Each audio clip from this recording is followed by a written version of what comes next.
We are live. It's a new episode of the Sprint Ride Option Podcast. I am Andrew Pasquini, joined as always by Jason Aponte. And as you can see below us, have a special guest today, Chris Rosevaglu, writer at The Spun, Saints podcast for the Boot Crew Media. Chris, I just like to start very simply, Chris. Nothing to dive in too deep. How you doing? Lovely Friday afternoon. How you doing today? I'm doing great. Like you said, nice Friday. I'm just excited for more football. This season's been pretty good so far. I know obviously we'll probably dive into whatever issues both our teams are kind of battling at the moment, but just glad that football's back on the TV and over here where I'm at, it's a beautiful Friday. So I'm enjoying it. I like to hear that. So let's dive in quickly to the game. Really, the first thing that pops out to me when I think 49ers Saints is all those classic games in the 2010s, right? Quarterback battles like Drew Brees versus Alex Smith and Drew Brees versus Colin Kaepernick and Drew Brees versus Jimmy Garoppolo. On Sunday, it's Spencer Rattler versus Mac Jones. And that's really the biggest news outside of Jake Moody this week for Niners fans is the Brock Purdy situation. Him not You mean playing. Bears kicker Jake Moody? Bears kicker Jake Moody. I apologize. Got to put some respect on his name. What's the reaction with Saints fans that instead of Brock Purdy, it's going to be Mac Jones on Sunday for the 49ers? Yeah, I will say I'm kind of relieved that a lot of Saints fans realize that this is definitely the challenge isn't as difficult if Mac's in. No knock to Mac. I actually think Mac Jones could end up having a decent game. And I think in terms of backup goes, you could do a lot worse than Mac Jones. But a lot of Saints fans, which is good because I see a lot of, the discourse for Brock Purdy kind of drives me up a wall with how some people talk about him. But I'm glad that Saints fans realize, like, you take him out of the equation, it is going to make things a little bit easier. I think Brock's mobility could cause problems for the Saints. You take that out of the equation. So, I think Saints fans are kind of thinking if they don't win this game, then when does the win come? Week 3, they go at Seattle. Week 4, I kind of think that could get messy. They go to Buffalo. That game could be one of those where it's over by halftime. So I think Saints fans are kind of thinking if it doesn't happen now where you have an injury-riddled Niners team, when does that first win under Kellen Moore kind of take place? Yeah, going through the film and going through the data and everything, it's so interesting because from a roster standpoint, you look and it's easy to make sweeping statements and just say, I don't know how this is going to happen, whatever, fine. Stylistically, though, Brandon Staley, defensive coordinator, we've got some things to talk about here. And I really, really believe that 49er fans have thrown the blame at Brandon Staley for what happened last year because, the defense was poor. He had nothing to do with that. But I think you're forgetting kind of what Brandon is. And he was in the building last year. Now, Mac is not going to be able to be as mobile as Brock, and he's not going to be able to get away. And it seems like Brandon Staley is going to throw the blitz at this offensive line, which struggled in Seattle off the rip. This game isn't as cut and dry as it once was, and that's what makes football so interesting. Is styles make fights, and everything comes full circle, and you try to figure out where the advantages are and who can take advantage. But I think this is a very interesting game. This game has gone from looking at the initial schedule and saying, man, who now to, oh my God, this game is going to go a certain amount of ways. Who's going to make the least amount of mistakes? Who's going to make the big plays? I'm way more interested in this game than I ever thought I would be, to be fair. And no disrespect, Chris, at all. No disrespect to the Saints or anything like that. I'm just saying, after watching the film, I am far more interested in this matchup because of what you guys have been putting on film, at least in the first week. Right. I think that's fair. You mentioned Brandon Staley. I think he's so fascinating because I know when the Saints hired him, a lot of fans were like, well, who was left, right? Because Kellen Moore was towards the end of the offseason in terms of that early hiring cycle. And, a lot of fans were like, well, what do you make of his resume? Because he really has a weird resume. That 1 year with the Rams is fantastic, but then it just moves to the Chargers tenure, which realistically his Chargers defense weren't really good during that time. And then you mentioned you guys. The funny thing is I'm my family, they're all 49ers fans. My dad's grew up watching Joe Montana. So my older brother wanted to be a Niners fan. No way. And I just went away from it. And it's funny. So games like this, there's a little bit of added incentive to watch it with family members and get all excited for it. But Staley's defense, I thought week 1 was the reason I was kind of excited about the Saints for the rest of the season. Not so much record wise. I don't expect the Saints to win a lot of games this year. But, the way they were able to get 5 sacks on Kyler Murray and just keep that game close enough where Spencer Rattler threw the ball 46 times and the offense only generated 13 points, but the defense did enough to kind of keep them hanging around. That excites me. So you go up against, like you said, this 49ers offense. There is that history there of Staley knowing what's going on. It's definitely something that if there's one thing to watch throughout this, I think it's kind of that chess battle between Shanahan and Staley and how it kind of plays out. And on the defensive side of the ball for the Saints, you got 36-year-old Cam Jordan, who ageless wonder, a sack and a half last week Cal against legend. against Kyler Murray, and yeah, they had 5 sacks last week. 2 of them were kind of the Kyler Murray wandering around behind the line of scrimmage, kind of runs himself out of the play. But Cameron Jordan, a sack and a half, legitimate sack and a half. What's it like watching this dude? What is it? Year 15, year 16 in his career. What's it like still seeing him out there chasing down a quarterback who admittedly has given the Niners pass rushers issues multiple times in the past 5-6 years? What's that like watching 36-year-old Cam Jordan still kind of getting after that quarterback? It's interesting because after last season, a lot of us Saints fans were kind of wondering, like, is this kind of it?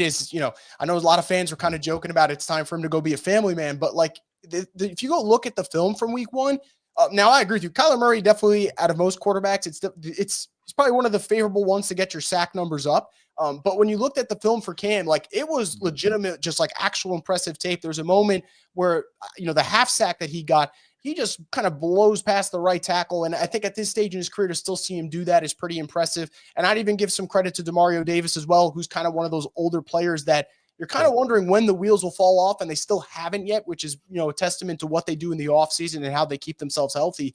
But, it's fun. I think, for a lot of us, for Saints fans, we're entering this rebuilding phase where, it's not fun watching your team constantly lose, but to see certain players like a Cam Jordan, like a Demario, you still see their 110% effort every single week. It definitely at least gives you something to smile about on Sundays.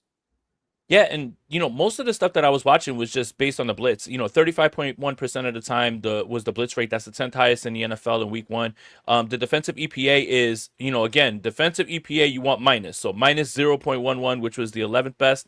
The 49ers, when they're not blitzed, and this was just week 1, had the highest offensive EPA of 0.51. You can bet that that's not going to happen, and that's not going to fly in this one. So when gaining pressure, the Saints defense was 10th in EPA, minus 0.56. 49ers, when pressured, minus 0.50 on offense. That's not good. It was 20th in the NFL. So again, you have the personnel, you have the scheme, and you have somebody who understands that now you have a less mobile option at quarterback. He's going to be under fire, Mac Jones, this entire game, and I fully expect the Saints to bring it the entire time. Yeah, absolutely. And the one guy I'd throw out there in terms of that, and I think, the Saints used him very well on one blitz towards the end of the game. It was a 3rd and 4, had to get a stop to get the ball back. For Niners fans, I'd keep my eye on Alontae Taylor of the Saints. I think, especially with all the injuries at wideout right now for the 49ers, if the Saints don't have to feel so, desperate to leave him on the outside and want to get a little bit more creative with him coming off on a corner blitz, I think he could definitely have a player or two that, if he hits home, could be kind of that game-changing swing for the Saints. Yeah, Alontae Taylor, two tackles, a tackle for a loss against Arizona on week 1. Another member of the secondary I wanted to ask about, because I feel like, at least in my eyes, he had an up and down game. Was a player I was big on in the draft last year, Kool-Aid McKinstry. I felt like number 4 was all over the place. I feel like when I watched that game, I noticed number 4 quite a bit. Maybe sometimes good. He had that big hit in the backfield later in the game. What did you think about McKinstry's not just his first game, but his first season with the Saints as well? Because I was very big on him in last year's draft process. Very jealous the Saints got a hold of him. Yeah, we're kind of still waiting for that moment. Last year was a little tough. He comes into the situation where the cornerback room was loaded. Paulson Adebo, Marshawn Lattimore, they end up leaving for 2 separate reasons, injury and then trade. Mm-hmm. And, this whole offseason, if there was a guy that I had to pick outside of Chase Young, who unfortunately we're not going to see in action this Sunday, but if there was a guy outside of him that I thought had one of the better training camps for the Saints, I'd probably say Kool-Aid McKinstry. It reached the point where, every other practice, Kellen Moore was kind of singing his praises and talking about what he thinks he can do for the secondary.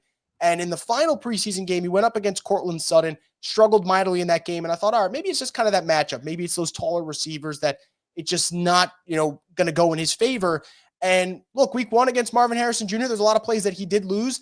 On the flip side, there's a moment where he gets called for PI. And I thought, man, it's more of a panic move, when the corner's in great position and for some reason, they kind of just hesitate a little bit. They end up pulling the back of the jersey. You kind of clean out that. I still think that the performance was ultimately fine. A lot of the yardage he gave up was on a deep throw where it goes both ways. You could say the coverage could be a little better. I also want to give Kyler Murray a little credit for making a really nice throw downfield. So I'm still waiting for that breakout moment from Kool-Aid. I think if there's a position that I'm going to preach patience with for, a lot of NFL fans, though, I'd say cornerback. It's so hard to make that adjustment. And I think he'll still have his moment this year. He did so much good work in July behind the scenes that I think will happen, but it hasn't happened yet. And I definitely feel like Saints fans are getting a little impatient when it comes to it. I understand he's a top 45 pick from last year. You want to see him produce.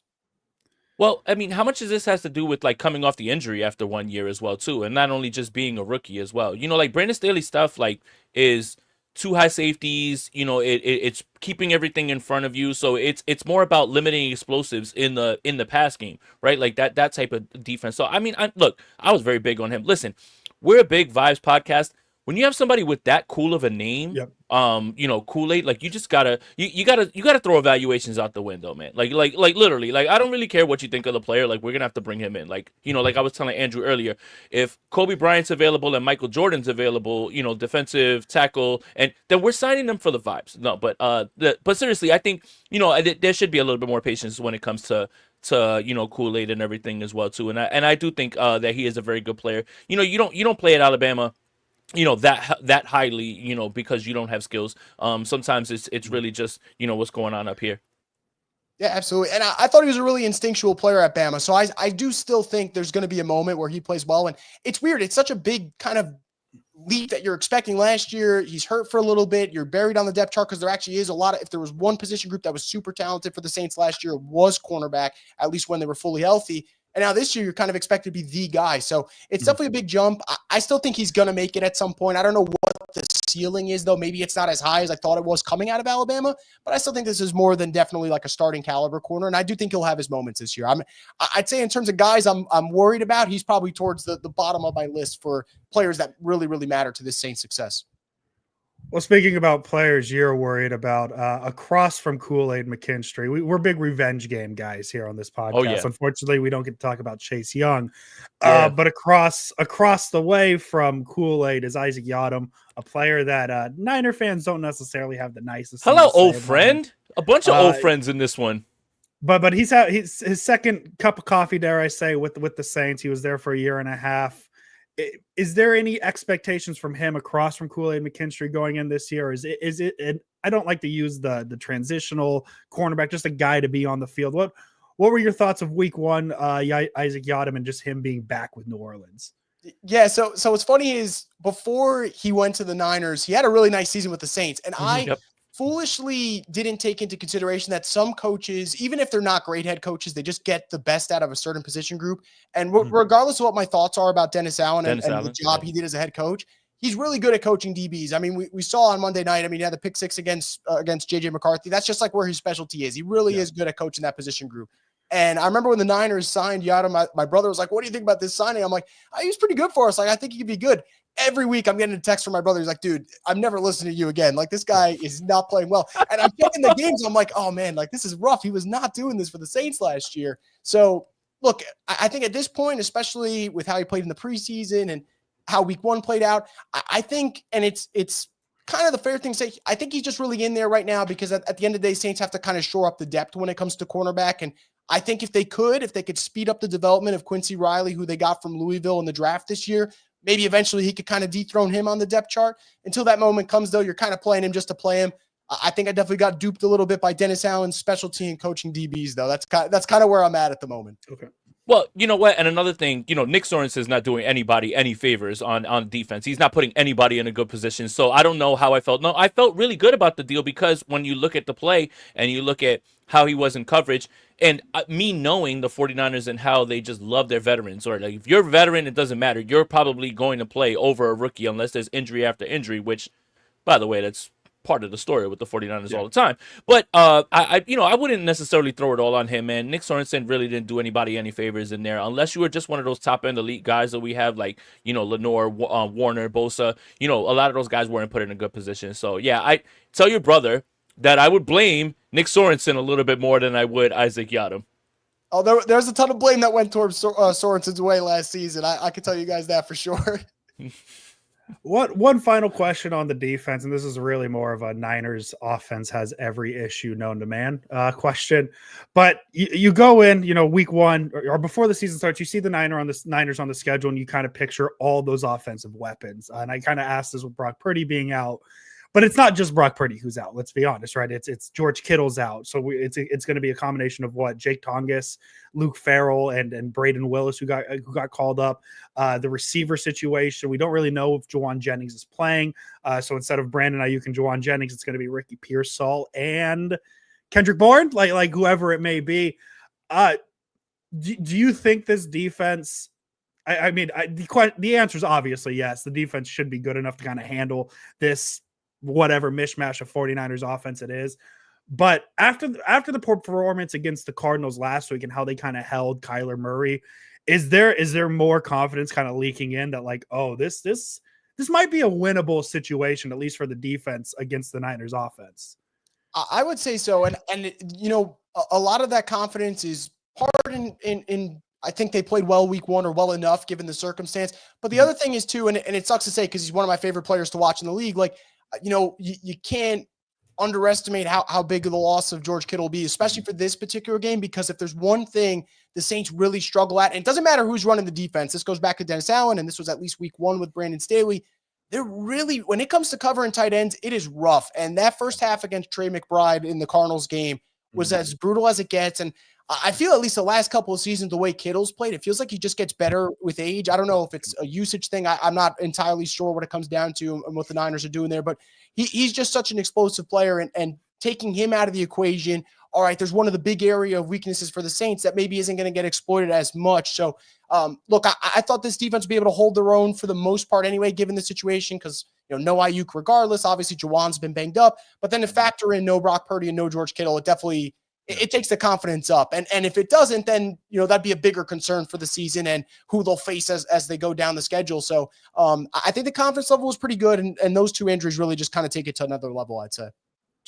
John V with the donation. Appreciate you. $9.99. Stout is in for a long day. I respect the Saints wide receivers 100%. Chris Olave, you look around. By the way, if we get Marcus Valdes-Scantling up, that's another revenge game that we have ready to go here.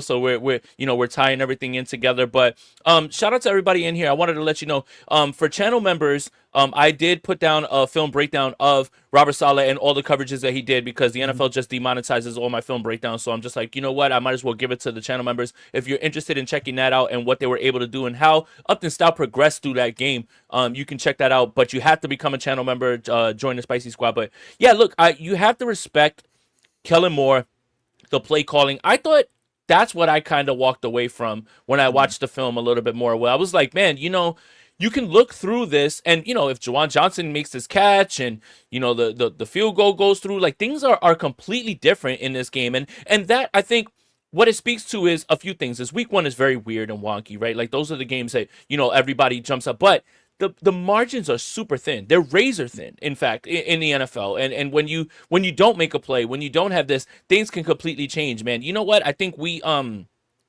just look over the roster, but we look stylistically at this the wrong way. And especially after week one, I feel like the breadcrumbs are there of what this team is going to be, the Saints, moving forward. I'm not trying to be dismissive or anything like that. Obviously, like you said, Chris, you don't expect the Saints to win a bunch of games, but stylistically, they can cause problems for people. And the one thing that I kind of wanted to point out, and if, this is to 49ers fans, because, it's a 49ers podcast, Chris, don't get mad at me, but Arizona, they're a gap scheme run team. They're not an outside zone team. And the 49ers ran 0 gap scheme runs against Seattle, right? And they ran, Arizona ran 44% of their runs were gap scheme. And you know what? The Saints handled it really well, minus 0.17 EPA per play against gap schemes. They only faced outside zone on, I think it was 8%. But they finished 29th against it. So I wonder what's this. We talked about the chess match, and we talked about what this is going to do, like, and who's going to have the advantage. Brandon Staley knows what to expect. So I expect 5-man fronts. I expect you guys to try to keep everything inside and try to attack that outside zone that way. So no matter what data we have in week one, you can't really correlate it to week two because of stylistically the different offenses and the defensive adjustments that are going to happen. I'm really, really, really interested in the chess match between Staley and Shanahan in this game because it's going to be fascinating. Mm-hmm. Yeah, absolutely. I also agree, by the way, what you're saying, like week one, and I said this a lot, and my opinion of the Saints probably won't change the whole year, like bearing like a shocking win streak. I think they're one of those teams, ideally, I'd love to see them compete every single Sunday, keep it close enough where you're making those improvements that I feel good about Kellen Moore and his staff, what they're doing, at least schematically.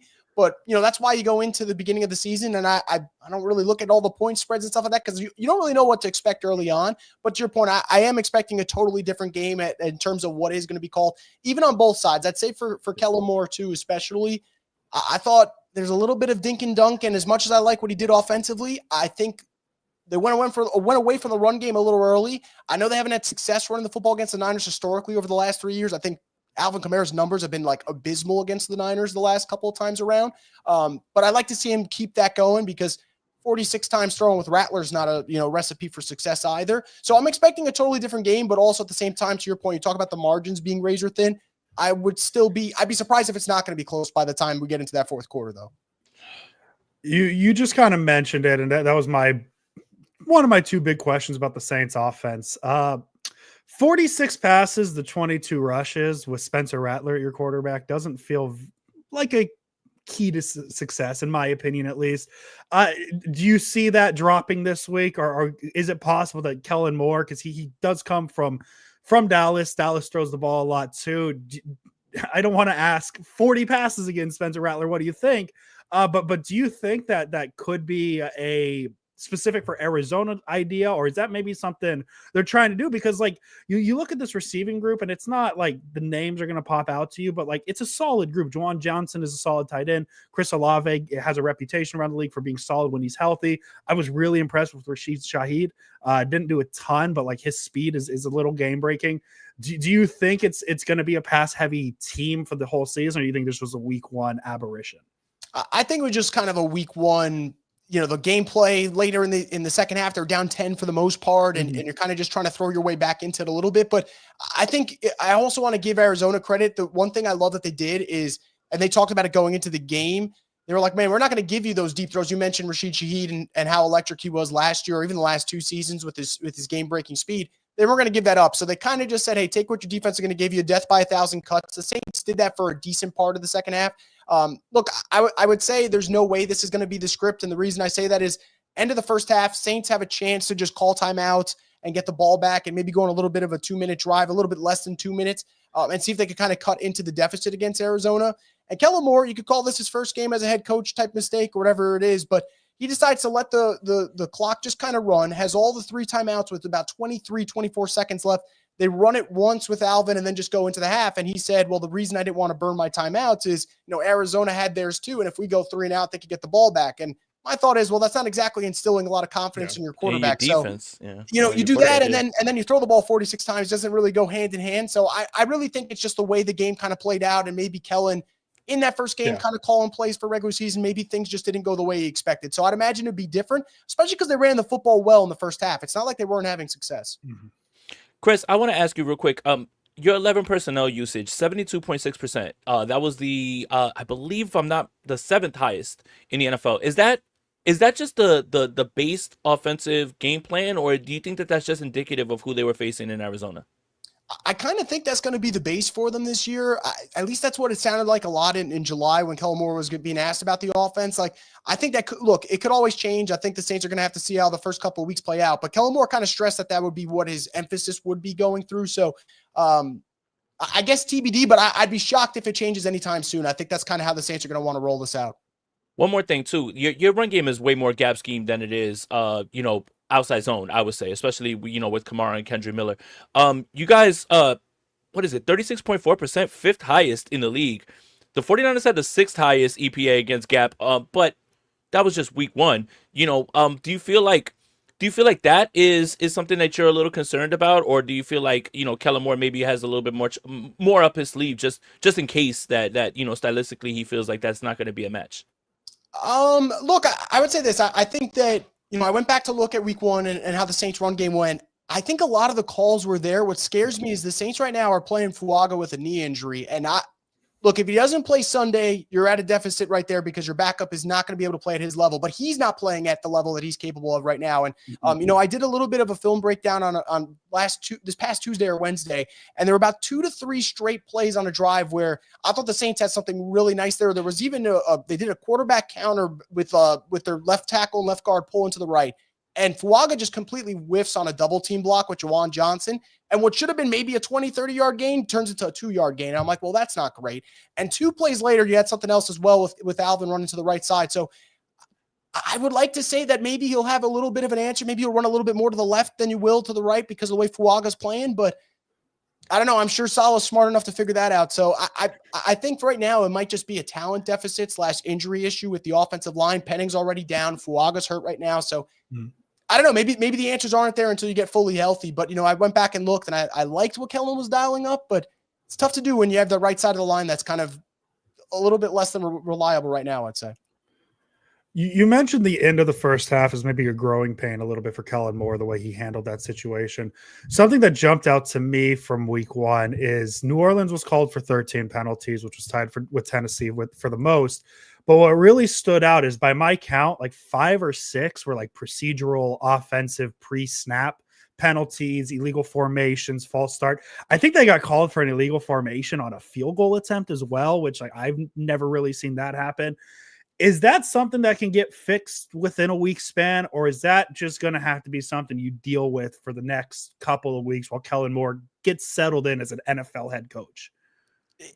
I was trying to battle that on Sunday. Like, what's the reasoning? Is it part you got a first year head coach? Is it part that, maybe the cadences are off because you spent the entire training camp having a quarterback battle and you don't have one solidified guy in there? And to make it worse, it's not like the Saints had 2 guys. At one point, Jake Haener was like competing for the job for the first 3 weeks of the offseason. So, good looking guy. Look, those photos are going to live forever. I mean, every time he gets cut and then added back to the practice squad, we're posting them on Twitter. So, it's going to live forever. And I crack up at them every time. But I wonder if that's part of it. I will say the Saints definitely put an emphasis on that this week. I mean, about every single practice, they brought in refs to make sure they could shore things up. I'm a big believer, though, on you're going to have to show it to me early, because I remember last year with Dennis Allen, the Saints were having discipline issues.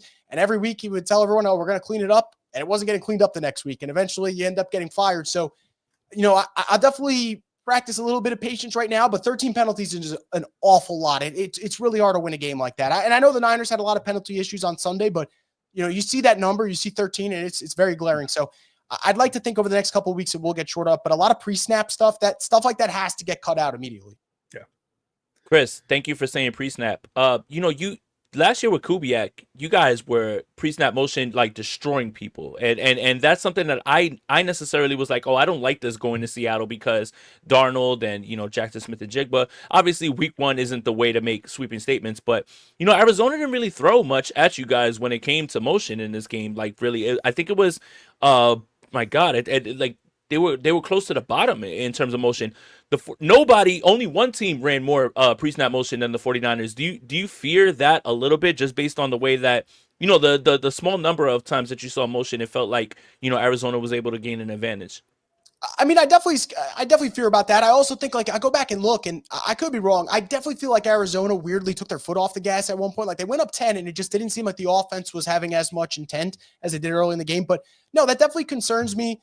You mentioned Kubiak. I was bamboozled last year, though. I thought those first 2 weeks that the Saints played, I thought maybe I was. We all were. We look at Derek Carr, and oh my God, it went downhill. So no, I definitely think it is concerning, and I think for a Saints secondary that, man, there could be some concerns there in terms of the cornerback room, just trying to figure stuff out, and even guys like Alontae Taylor. I mentioned him, and I think he could be a difference maker, but he could get a little grabby at times too. And I think the best way of kind of doing that is throwing them off guard. So I think it's possible. I do think the Saints have really good linebackers, though, which, if Demario and Pete Werner are playing at a high level, maybe they'll be fine. But no, it definitely does concern me. I wouldn't, say that it would. And also just I'm always concerned going up against Shanahan. I feel like when his offenses play against the Saints, it's usually pretty productive.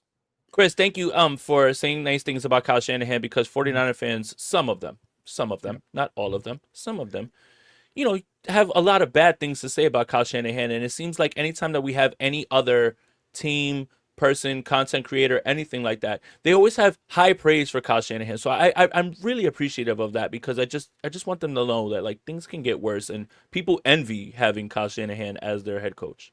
Look, I'm actually, maybe I shouldn't even admit it. I'm not going to say chronically, but I see what's going on with 49ers social media an awful lot, because as much as I want the Saints to win, I'm a team player when it comes to my family. So when I know the Saints are not coming close to Super Bowl anytime soon, I want my family to have fun and watch the 49ers And win you games. follow Javi, and a bunch of us. Yeah, I yeah, stick yeah, around yeah. a lot. Like I know what's going on, and I know when it comes to Shanahan, he gets a lot of heat. Maybe some of it's warranted at times, but look, for me, the day that Sean Payton left the Saints, I was like, man, this sucks, because when you have a great coach, it's so damn hard. And you guys know, I mean, you guys went through, and these aren't a knock on these two coaches, but like, you guys went through Tom Sula, you guys went through Chip Kelly. No, it's like, a knock on them. Chris, You you're being cannot- too you nice. Yeah, cannot get, what are you always talking about, Chris? Chris, Alex. it's not, Not as much as bad head coaches are bad head coaches. Like, I understand you're being respectful, yeah. Chris. Like, but Tom let it fly. Sula- Let it fly. Tom Let it Sula fly. was a little over his head, but you can knock on Chip Kelly as much. Let it as you fly. want. Let it fly. I'll say that. But no, like, and you guys have a guy like Kyle Shanahan where it's like, all right, they missed the playoffs 1 year where everyone is literally hurt right now. I'm sure that there's definitely that mental fatigue of getting back to the Super Bowl and losing again. And it's like, oh, well, should they get rid of him? Like, are you kidding me? Like, save the fired coaching talk, I think, for other guys. Like, I think a Brian Dable should be in that discussion. Maybe, I mean, I feel bad for this guy, but Mike McDaniel, sooner or later, I think that's going to happen. Come on home, Shanahan Mike. shouldn't be near it at all, in my opinion. Like, I think he's a damn good coach. Hell yeah. I wanted to ask about the New Orleans running game. The Niners, the run defense wasn't very good last year. Week 1, pretty good game against Charbonnet and Kenneth Walker. Alvin Kamara still there, 11 rushes, 45 yards. I was really impressed with Kendre Miller, 5 carries, 24 yards. I watched a 38-yard kickoff return. Watched that, already convinced myself he's going to have a kickoff return for a touchdown on Sunday. It's just going to happen. But then the Saints offer the mobile quarterback with Spencer Rattler, and that's something the Niners have had issues with traditionally, especially from the original Robert Saleh days. You didn't run the ball a ton, but it was successful. 22 attempts for 107 yards as a team. How do you feel about the run game? Because it's kind of the same thing as Cam Jordan. Is Alvin Kamara has been here forever. You don't really know what to expect from him. Still got it. Advancing age, but he looked really good. I really like because he got the outside touchdown run. Where are you at with the Saints run game, and how much does Spencer Rattler add to it? Yeah, look, I think, the run game for me, I was so excited in that first half. Saints mixed it up, got Devin Neal involved a little bit too, which was nice to see, because he missed a lot of time in training camp with injury. And I've been, when it comes to Saints Twitter, there's probably no one that defends Kendre Miller more than me. The guy's been injured the last 3 years, and every single time I'm trying to hype him up, and I fall for it every year, but I really feel good about the talent that he brings. I think as much as I love Alvin, and Alvin can still play, you see that just discrepancy in terms of that initial burst when Alvin goes to the bench and then Kendrick comes in. And that's not to say Kendrick's a better player, because he's not. Alvin's still a better player. But I think, maybe this isn't the week for it, obviously, depending on how the Niners defense ends up coming to play. But I think if the Saints are going to have any success this year, it has to be through that ground game, and particularly through that 1-2 punch of Alvin and Kendre Miller, especially because they have such different skill sets.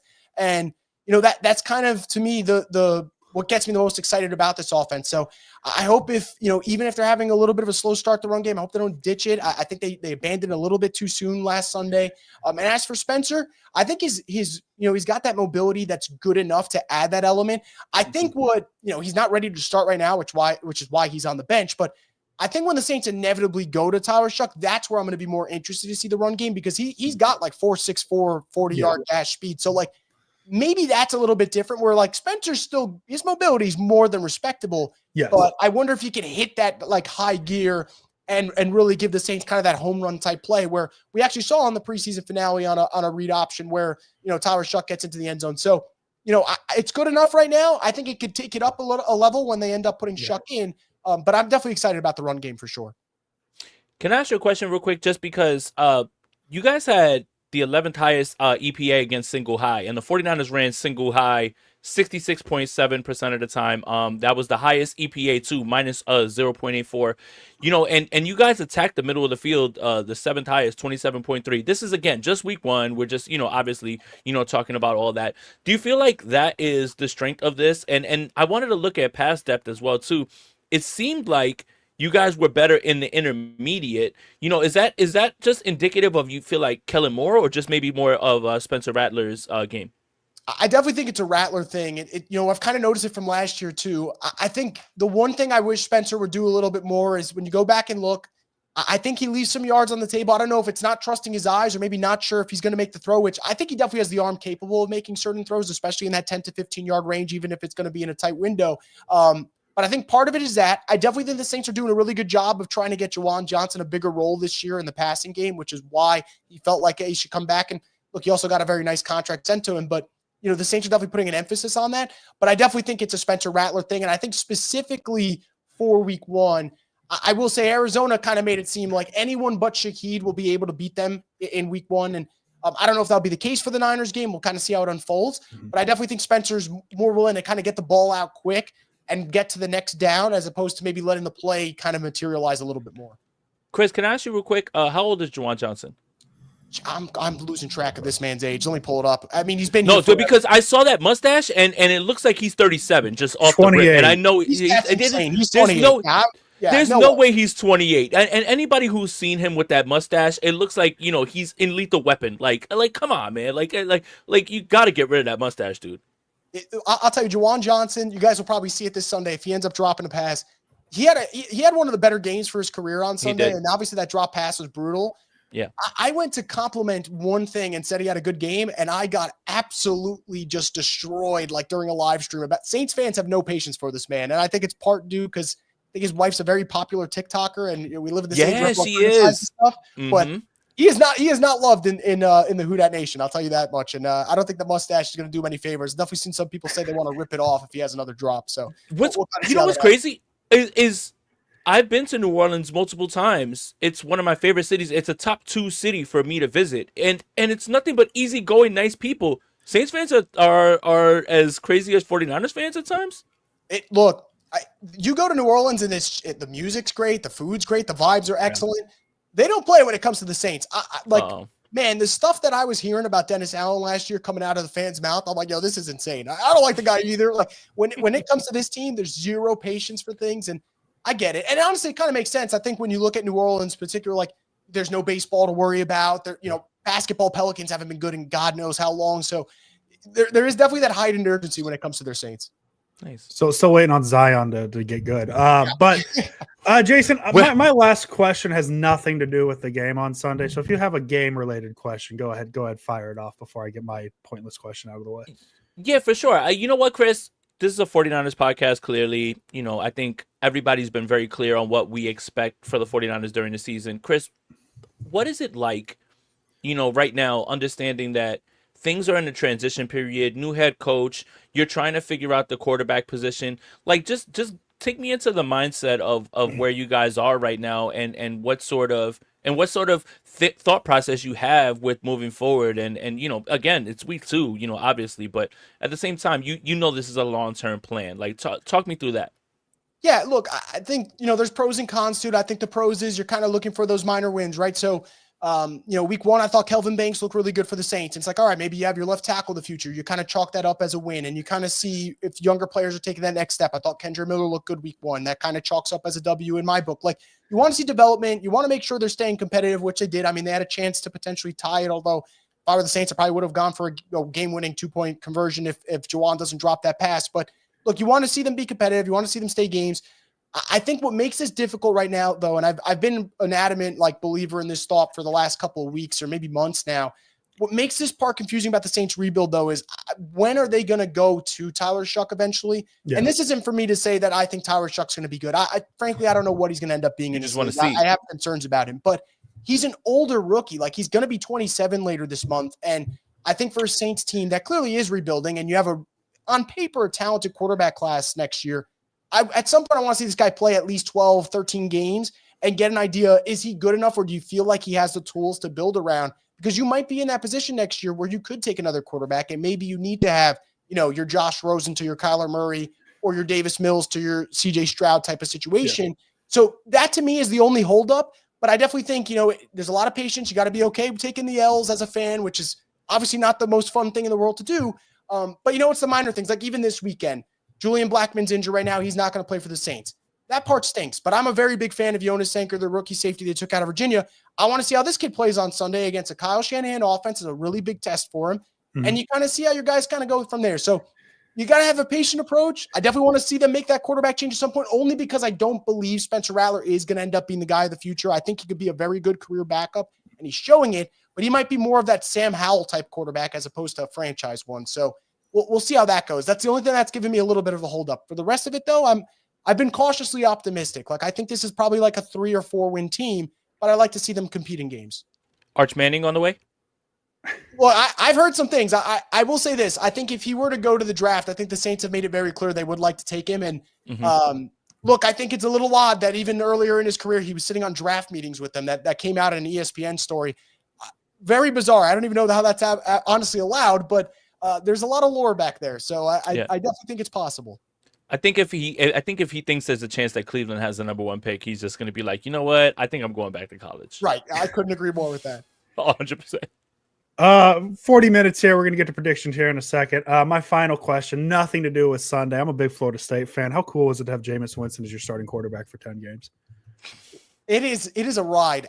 Yeah. Look, it's fun. I'm going to be honest. Florida State Jameis Winston was one of my first, my first ever college player that really just wowed me was Cam Newton, because I just missed the boat on the Tim Tebow stuff. Jameis was like the second one for me that I was like, oh my God, I love this guy. So look, it was fun. I'm still disappointed that season ended with the ACL injury for him, because even though he had inconsistencies, look, Saints were 5-2. They just beat the Bucs. And I was like, man, this is, I'm not saying Super Bowl, but can the Saints have like a little bit of a fraudulent Eli Manning-esque playoff run a little bit going on? And I was kind of like picturing that in my head, and, it wasn't meant to be. So, that part's upsetting, but he's such a character and everyone loves him, especially New Orleans. Like every time he's up there, they're like, oh man, trade for Jameis, get him back. And they'll still talk about it. The ACL injury was a bummer, but it allows me to kind of sit on my take of, if he doesn't tear his ACL, he's MVP of the 2021 season, because 14 touchdowns, 3 interceptions at the point.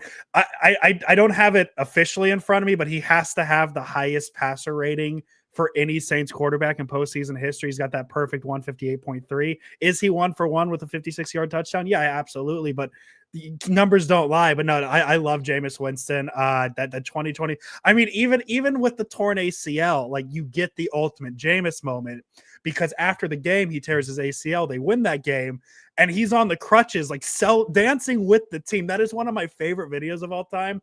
I'm very jealous that as a Saints fan, you got to experience him as a pro, because we had 15 minutes in the offseason, Jason, where there was that rumor of the Niners are looking at Jameis as a backup, and I almost lost my mind. So I'm very jealous you got to witness Jameis Winston as a professional quarterback. And Chris, you're on the East Coast as well too, right? Like with me? Yeah. All right. I've been trolling my Giants fans, but I'm not trolling. I play Jameis Winston over Russell Wilson. You're going to win as many games. Just be fun. Like, you know what's the worst thing in NFL history or sports history? Is not only to be bad, but be boring. Be bad and be fun. Like, Jameis is going to give you a little bit more. You don't have to rush Dart into this, man. You're going to have way more quotable moments. I mean, like, Jackson Dart doing the W thing, and it's just like, dude, like, this is fun. Russell Wilson gives you nothing but boredom and losing at this point, and it's just like, that's not going to save Brian Daboll's job. Like, you got to show some, like, out-of-the-box things. Play Jameis at this point, man. Let's just have some fun. I'm with you. Actually, I thought for, like, a multitude of reasons, I almost thought it was going to happen. Like, towards the end of the preseason, I'm like, man, the vibes between, DeVito, Dart, and Jameis were so good, and then Russ was just kind of there. And I'm like, oh, maybe they should just move on from Russ and go with Jameis. Russ obviously just hasn't been great. And the one thing about Jameis, to your point, is, like, all right, you're not going anywhere with him, but you'll at least get some offense. It's 3 straight season openers they haven't scored a touchdown. For better or worse, Jameis would have thrown a touchdown. I don't know which team it would have went to on Sunday, but he would have thrown a touchdown. And I do think for the Giants, like, to your point, don't be boring and bad. Yeah. As a Saints fan who watched last year in those Derek Carr games, like, I think Derek Carr should be like the poster child for, like, being boring and bad at times. So, I don't. If I'm a Giants fan, which I'm not, thankfully, I would want a quarterback change pretty soon. I've always Speaking said of- you mentioned just the Jameis. You don't know which team you throw the touchdown to. I've always said it. To be the first quarterback to have a 30-30 season, you got to throw for 30 touchdowns. Like, plain and simple. That's just how it is. Speaking of Derek Carr, my God, is he good as an analyst. I don't know if you got a chance to watch Friday before the Chargers-Chiefs game. He was so good. He not only broke down the film and pointed to everything and talked about. He did the Gruden impression. Derek Carr has a very bright future as a commentator, by the way. Like, I think he's very good. Like, that was, for his first shot, I thought he was great and insightful and entertaining. It's very hard to be all three of those things, but Derek Carr was really good. No, he was. That clip was excellent. And the only thing that really ruined it was I saw, this week he was talking about coming back, which I think is kind of like everyone kind of knows. It's like one of the worst kept secrets is that he's not that hurt, and the Saints and him just had to break things up because it got really ugly. But no, he was excellent at that clip. And I'd love to see him in the booth. I think it's time to kind of get different guys into this, commentating space. But who knows? Maybe we'll have to put that on pause depending on if he plays next year. But for all the way that it went bad, like, no, I want to see guys like that on TV. I think Derek Carr was excellent. Future 49ers quarterback Derek Carr, if this continues with the injuries as well. Andrew, you got it. Go for it. I was say we're winding down here. We're getting to predictions. Chris Roseviglu, we appreciate you joining. Anything you want to plug, anything you want to get out there, tell them where to find you, where to follow you. Now's the time before we get into predictions. Yeah, so people can check out, the podcast that we do at Boo Crew Media on YouTube, Straight Up Saints. We do halftime and post-game live streams after every Saints game. The halftime ones are definitely a little bit more close, I'd say, than the post games, but depends on how the week ends up playing out. And then usually put up a lot of content on Twitter, at Rosevogel Report. Not as active on Twitter these days. It's the app's not as good as it used to be. I know I sound like an 100%. Old guy yelling at a cloud, 100%. But on Sundays, on Mondays, I'm definitely still tweeting regardless, even if it's not a Saints game. I just love football too much. So, hell yeah. Chris, we appreciate it. Let's get predictions. Nice and simple. Who's going to win, your final score, and just kind of a point you want to make about the game. Chris, I'll let you start. Saints Niners, 10 a.m. West Coast time, 1 p.m. East Coast time. Who you got? Score? Anything you want to point out? Yeah, look, I think in terms of who I got, I do think the 49ers are still going to win this game despite all the injuries. I just think for the Saints, like, I don't know if offensively they're going to be able to move the ball against that Robert Saleh defense. I thought, the way they looked, and I have so much respect for Saleh. I think, obviously the way the Jets tenure went, it didn't go the way he hoped, but I think he is one of the, if not the best defensive coordinator in the NFL. And I think for the Saints, they're going to have a little bit of a struggle there, especially with the offensive line being banged up. I think that could be a problem. And look, I wouldn't be surprised. I know he called game last week with forcing the fumble. Wouldn't be surprised if Bosa has another monster game this week. That right side of that line for the Saints is just in really bad shape right now. You got Ruiz, who's playing at a really bad level, and then Fuaga's banged up. So if he doesn't play, you got to back up at right tackle. Trevor Penning's already ruled out. So I think just being injured in the trenches is kind of a worrisome for the Saints. All week, I've kind of been thinking low scoring. I don't know if I want to go too low scoring, though, because I know that, points could come in a hurry in this league. I kept, for some reason, was thinking around the 13-10 mark. And I do think it would be fitting if Eddie Pinheiro has to kick a game winner to get the Niners out of the Superdome for week 2. Nothing but respect for my kicker. So maybe I'll change it. Maybe I'll go around 19-13 instead, Niners. But I definitely still have a struggle for the Saints offense. They haven't produced at a consistent level. And Spencer Rattler, and I'm not a quarterback, wins are a quarterback stat, because that was the case. Jimmy Garoppolo will be an MVP, and he's not. But Rattler hasn't won a game yet as the starter. So that definitely is a concern. Chris, look, we're talking 49ers Saints here, and everybody wants to hear that. The real question, AL MVP, Cal Raleigh or Aaron Judge? I mean, I'm a Judge guy. I'm very biased. Aaron Judge is the MVP, pal. Let's stop this. Let's covers up so much for the Yankees. I think you take him off the Yankees. It's every year you could talk about them not making the playoffs. And look, I'll get bamboozled by them again. Like, they do the same old song and dance. They 100%. Get on a little bit of a win streak, then they lose a series that you really start 100%. To get hopeful for. But I'll go Judge for sure. Yeah, look, Friday through Sunday, it's Boston, so I'm prepared to just be hurt this entire weekend. Go for it, Andrew. You guys get to talk about Aaron Judge. The Giants got the Dodgers this week in very important series. The big thing to watch though, Willy Adames, 2 home runs away from 30. 30. I don't know how deep into Giants lore you guys are. Only Barry Bonds. Barry Bonds the last. If he hits 2 home runs, he'd be the first Giants player with 30 home runs since Barry Bonds. And I look over across the freeway here, and the A's have players growing out of trees hitting 30 home runs. Big weekend for Giants fans if Adames can get those 2 home runs. I am going to go. Wait, real quick, Andrew, so I can gas up the Giants as well too. Yes. You guys have a chance to do the funniest thing in New York baseball history, which is knock the Mets out of the playoffs. So just please. It really helps that the Mets just have completely forgotten how to win baseball. They stink. Games. It really helps. Hey, Juan Soto, Hope you're having fun, How's it buddy. going? Yeah, hope It's you're good having fun. radio though. I don't get me wrong. I go on WFAN sometimes just to laugh at. They went from like 20 games over to 500. You look at the standings; they're like 11 back out of first. And I'm like, They are crashing out right now, and it's hilarious. The Yankees are like coasting into the playoffs one way or another. Right. Giants only a game and a half behind the Mets right now. Just throwing it out Go there. get them, Giants. I am gonna go 49ers 20, Saints 10. I'm sold on the Saints defense. Really, I like what I saw from the Saints defense in week 1. The Niners offense is less than thrilling right now. Don't know if you heard McCorkle Jones, quarterback 1 right now. I think the Niners get a defensive touchdown, whether it be from hot take. I'm gonna go Renardo Green pick 6. But I like the Niners defense more than I like the Niners offense at this point. Niners defense is going to win this game, get some points on the board. 2010 Niners. Shocking that you chose a Florida State player to have the pick 6, by the way. Weird Andrew. how that works. Like completely shocked. Little bias. Yeah, that's fine. I'm biased too. Like, what the hell? Look, Chris, no disrespect. I got this one 21-10, 49ers. Look, I have a lot of respect for what Brandon Staley's defenses have done. And, Kyle Shanahan's gone up against them. And, maybe there is a little insight that Brandon Staley has learned being inside that building.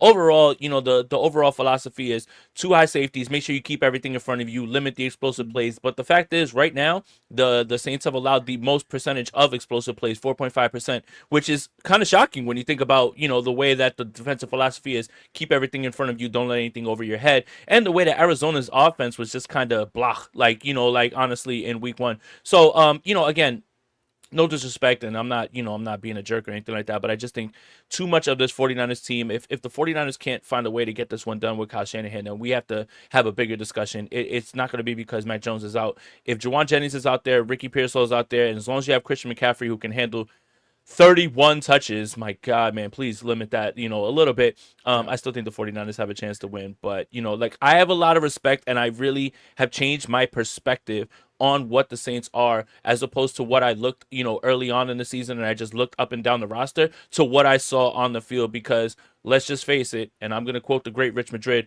watch the damn games and watch the damn tape, man, because that's actually going to give you way more insight than it is any sort of number or anything like that. I was really actually very surprised at what the Saints were able to put on tape in week 1. Yeah, I'll throw in real quick. You mentioned explosive plays given up. It doesn't go down in the box score, but Kyler Murray had a chance for a 99-yard or 98-yard touchdown pass, completely misses Marvin Harrison, like wide open.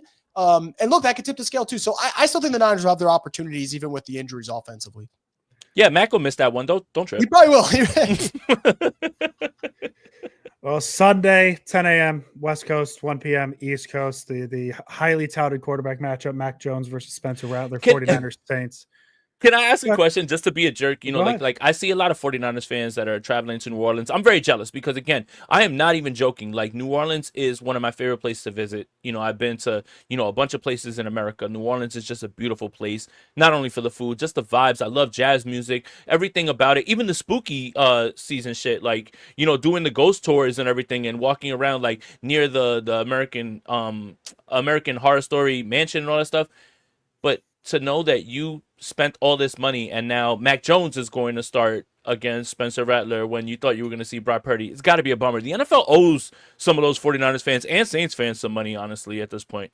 I called my dad actually, and I told him, I said, because all summer he's like, we're going to this game, and I'm like, dude, I have to check with my work schedule. I was like, you don't understand. Like, for me, the game finishes, I got to go live like 2 seconds later. I'm like, I don't know how I'm going to work it out, and I've done it before, but then I got to walk like 20 minutes to the studio in New Orleans, so it's like it takes me a while. So I told him that. Then I call him after the injury happens. Obviously, I'm sad. I really do like watching Brock Purdy. I think he's such a good story. I'm like, man, aren't you glad we didn't go to this game? Like, Mac Jones, Spencer Rattler's not exactly something that's going to sell tickets. And I went last year because I try to go one home game a year for the Saints and make the trip. Went last year, Saints Broncos Thursday night. I got my friends to go with me. They're sitting there in the bleachers. Saints are down 33-3 on a Thursday night. And they go, Chris, what the hell did you bring us to? This is the worst sporting event I've ever been to. I'm like, you got me there. They're sitting there watching Mets Dodgers NLCS on their phones in the seats because the game was that bad. So look, man, some people I feel bad. They probably spent a lot of money for that week 2 matchup, and it probably won't be a quarterback duel. Hey, but you never know. Any given Sunday, maybe we'll be talking about this game like the Baker Mayfield, Patrick Mahomes college game 10 years ago. And you know what's funny? I can't wait to clip this when Saints 49ers goes down to the wire is an instant classic. Like just so we can just like look back and be like, look at those, those bozos and what they said and everything. And I shout out to Dawson. I saw him in here.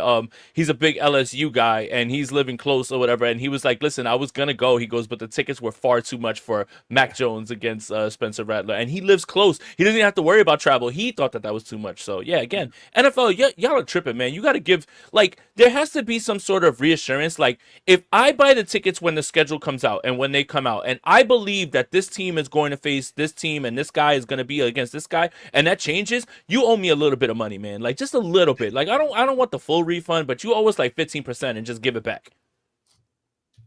I like the idea. I like Yeah. Jason getting his money back from the NFL. I love it. Forward thinking, outside the box. Chris, we appreciate you joining us. Good luck to the Saints. More good luck to the Yankees. Jason's kind of turned me into a Yankee fan. So good luck to you on that series as well against the Red Sox. Shout out. We appreciate you taking the time out of your day for joining us. So thank you very much. We really, really do appreciate it. Thank you for having me, guys. I appreciate it. I see you guys, what you guys do on Twitter and stuff. And look, I got love for the 49ers too. So it was really a privilege coming on. I really appreciate it. Nah, hell yeah, Chris. You're a good dude, man. You and I have talked, a bunch and everything, and we've, done shows and everything together. I really respect what you do, and I think you come at it at a very objective level, and I really appreciate that. Again, we're all fans of the same team or whatever and everything as well too, and we have our biases and stuff like that, but I think you do such a good job of just being objective to the facts, everything like that. People don't like hearing that shit. Just take it from me. Like, sometimes like I was giving Seattle props this entire week and I got hell for it. Doesn't surprise me, man. It really doesn't surprise me. Chris, one more time, thank you very much. And Jason Aponte, as always. Let's go Niners. Let's go Niners. Let's go Yankees. Let's go Giants.